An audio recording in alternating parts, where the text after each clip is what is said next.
A very good morning to my dear IT students. We have already covered 3 sessions of Unit 4, and the name of the unit is Entrepreneurial Skills 1. So today we will be covering up the session number 4, and the name of the topic is Types of Business. So what is a business? Business actually it is an entity that can be defined as an organization that utilizes economic resources or inputs to make goods or services available to the customers, either in exchange of money or different types of goods or services. Means what? Means business is actually an organization where the goods or the services are produced and further they will be distributed among the customers in exchange of money or otherwise in terms of services or goods. Okay, so we can say, like, if we are producing like books we are producing, and what we are doing, we are selling those books to the customers, and in return we are demanding some money. Okay, so that is a type of business. Fine, I hope the definition is clear. I'm reading it once again. It can be defined as an organization that utilizes economic resources or inputs, okay, to make goods. Goods here, according to my example, is your book that we have to produce, being an organization, right? So that you will make available to your customers, either in exchange of money or different types of goods and services. Okay, so now different types of business can be there. So the first business can be a service business where you are providing intangible products. What do you mean by intangible products? Intangible products are those products that are not touched, means you cannot touch them. Okay, like we have discussed so many examples before also, like we sometimes we are providing only services, like a plumber comes to your home and he provides you services. You go to a software engineer and you tell him to make a project for you, so he is giving you his services only. Okay, like lawyer, he is giving you advice only. So such type of businesses that are working on the basis of the services those persons are providing you. Okay, so these types of businesses that involve intangible products that are being provided by the professionals, experts on the basis of their skills are known as service business. Okay, example can be in school. If you are going, the teacher is teaching you, the teacher is not providing you something tangible that you cannot touch, है ना? So it is intangible. Okay, accounting firms, repairing shops, big banks, accounting firms, like, so these all services or organizations, we can say, they are providing intangible products to you, but still they are part of business because they are providing you their services in exchange of money or something else. Okay, now second type of business is your merchandising business. So in this type of business, what happens, if an entrepreneur is doing this type of business, he will purchase the products on the wholesale price, and he will sell it, okay, to the customers. So it's just a buy and sell business. So here the entrepreneur, what he will be doing, he will be purchasing the products at a lower price and selling them at a higher prices, so that he may keep his benefit or profit or commission in between for him, right? So many businesses are working upon this strategy, like the convenience stores हो गए, grocery stores हो गए, right? And the distributors, they are also working upon the same type of strategies. So these were the merchandising businesses where they are just buying and selling the products. Okay, next is manufacturing business. So these types of business, what they are doing, they are purchasing different types of products, okay, and then they are using those products to create a new product. Fine. So they will purchase the raw material, they will purchase the labor, and they will have a factory there to in order to produce those types of goods, and then they will be sold to the customers. Fine. So what difference you have observed in this merchandising business or manufacturing business? Difference is that here they are just buying and selling, here they are buying, then producing something new and then selling. Okay, so I hope the difference between the two is clear to you. Next is hybrid business. So what do you mean by hybrid business? As the name itself is suggesting, mixture of or a combination of one or more type of businesses is known as hybrid business. Okay, like he has taken example of a restaurant where a fine meal from the raw material is produced and then they are selling it with wine to the customers. So like you go to a pizza hub and there you order a pizza. Actually their business is to produce pizza only, but still they are selling cold drinks along with it. So this type of business means they are also selling the cold drinks, and they were supposed to sell pizza only, but they are combining the business of the cold drinks along with it. So such type of businesses, they are known as hybrid businesses, right? Most of the companies, they go on this strategy only so that they may earn more and more profit. Okay, this topic is complete.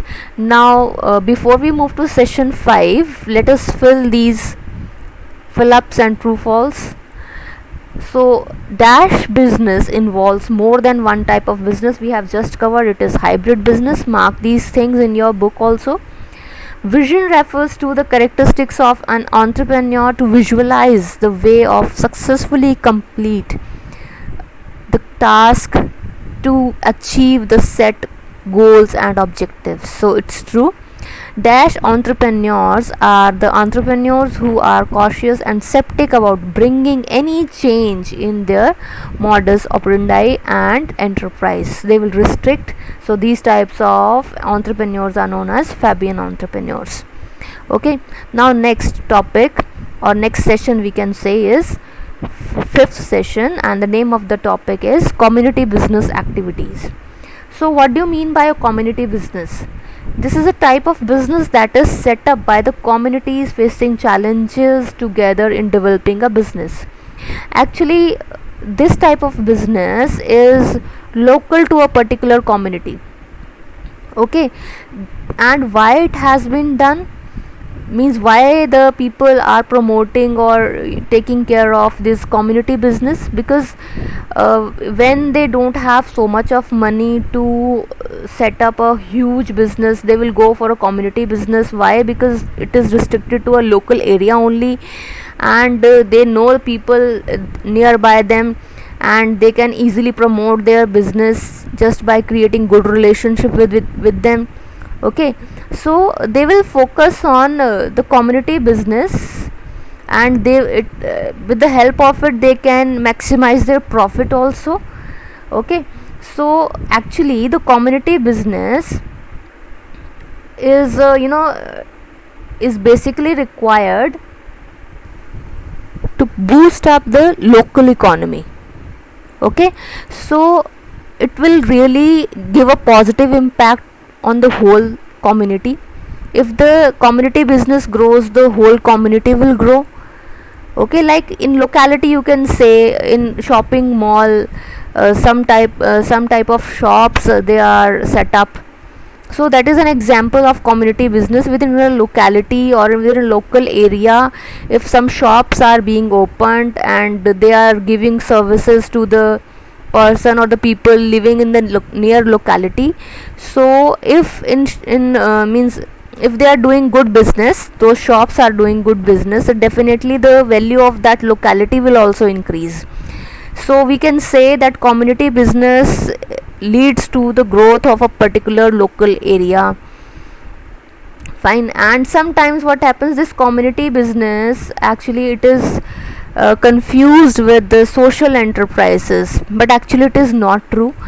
Why it is not true? Because it is unlike the community business, the social enterprise are not restricted to the development to a specific local geographical area.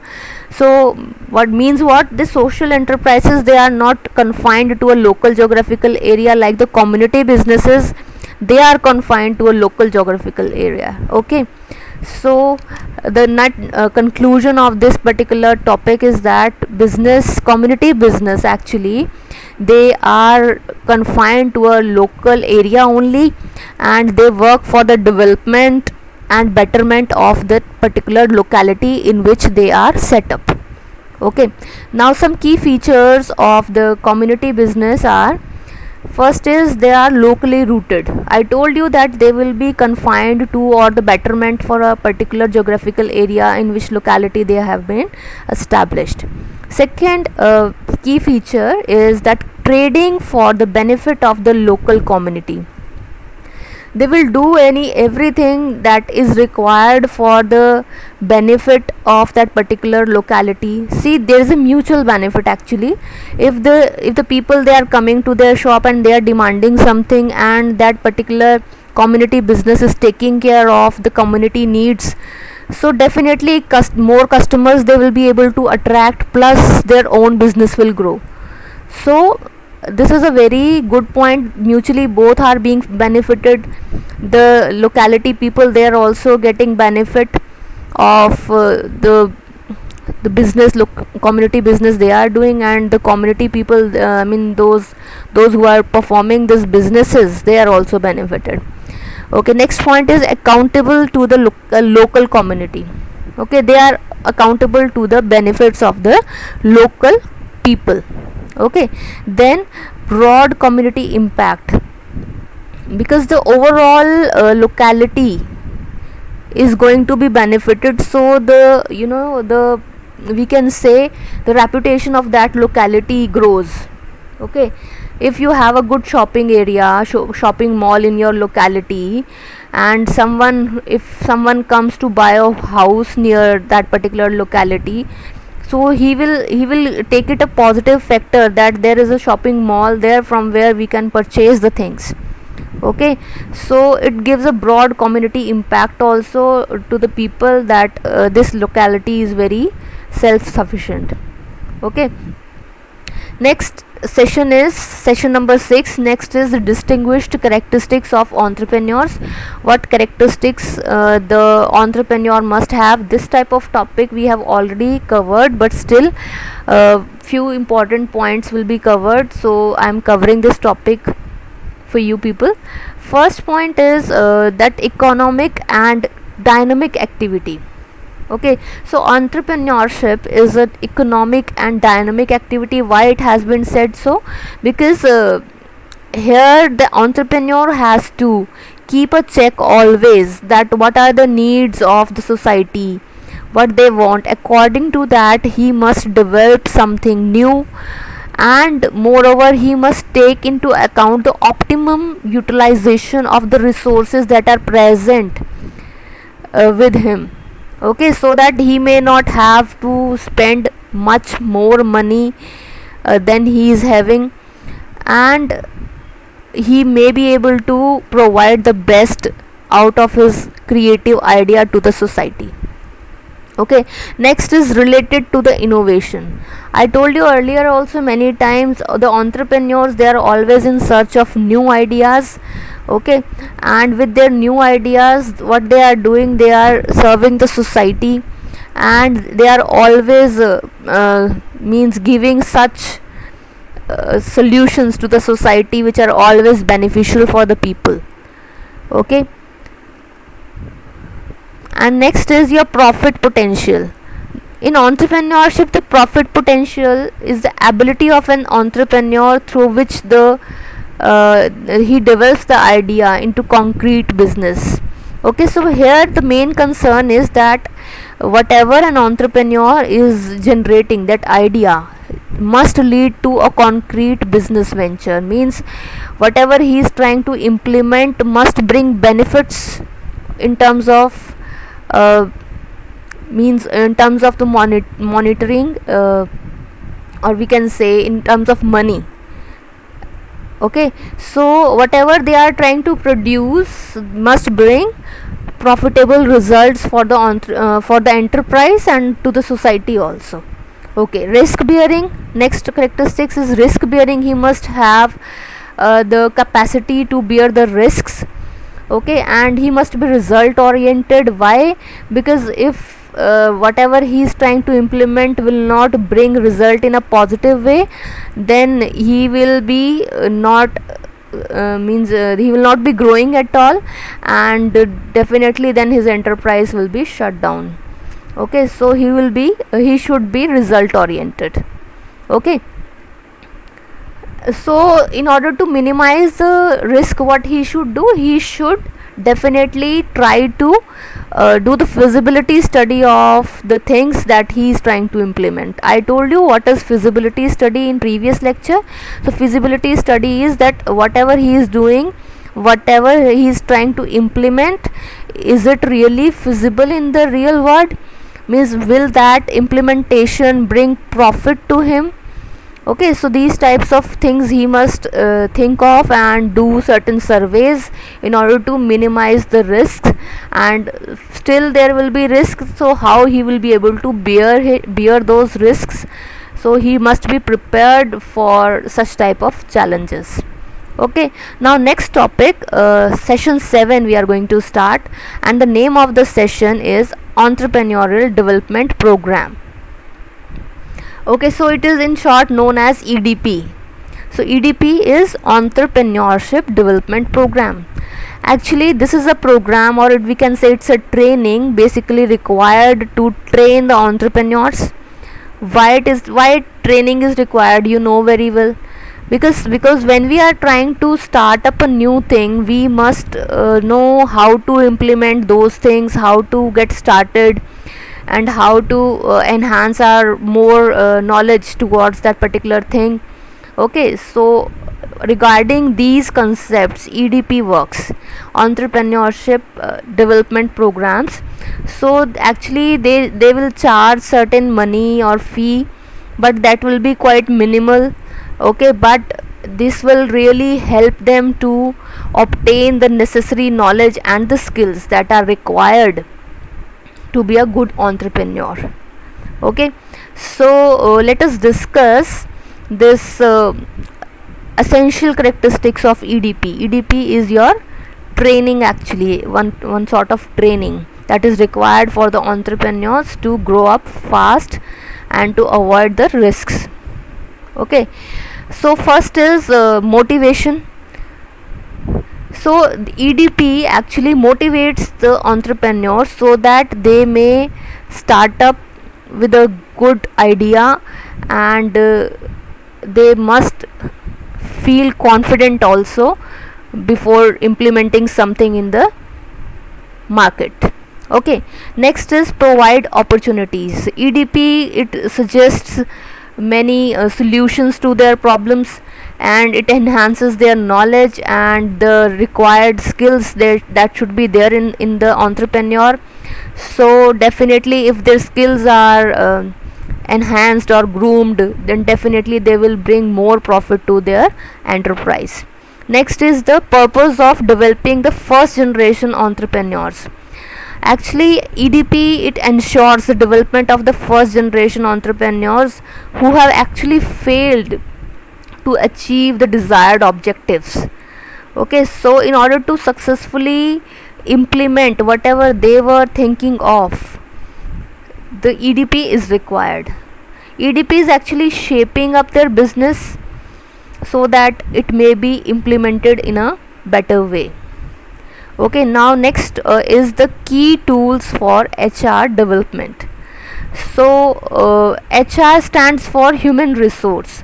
So EDP, as it adds required skills and knowledge to the entrepreneur, so definitely it will enhance the knowledge of that manpower. Actually, wherever we are having the excess of manpower, there only this EDP works upon, because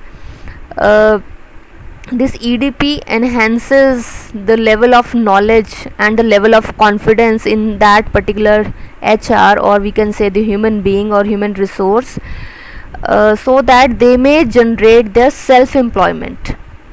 Okay, so this EDP helps them to get their own employment. Next is primary focus. The primary focus of EDP is to minimize the unemployment and enhance the industrial development. Okay, actually it maximizes the incentives and the benefits of the organization, so that they may add on to the balanced economic development. Fine. Next is the target for preparing the entrepreneurs. The main target of the EDP is to prepare the entrepreneurs for attaining their objectives within a certain duration of time. Okay, because time management is very much important, and the right direction is also very important. So EDP guides them to be in a specified direction and implementing their objectives to attain their targets. Okay, next is assistance to the potential entrepreneurs. So those entrepreneurs who are having potential to do something very good in their future, but they are lagging in the financial resources, so they give assistance or guidance to those entrepreneurs, so that they may be helped out wherever they are lagging. Okay, next is the subsidized training cost. So see, EDP actually I told you is a training.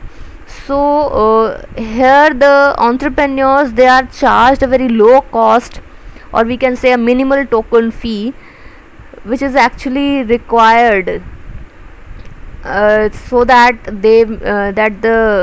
these entrepreneurs, to ensure that whether the entrepreneurs, they are committed or not, committed candidates or not. Okay, if they'll not charge anything, if these trainings are being organized by the governments, so the minimal token fee will be there. And why these token fees added up? Just to ensure that the candidates, they are committed ones. Okay, they really want to learn something. Okay, next is the use of trained and professional instructors.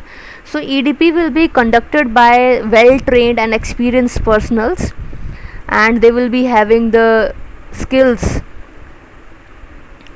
that should be there in a EDP trainer, so that the candidates who are getting trained will get the desired skills that should be there in those entrepreneurs.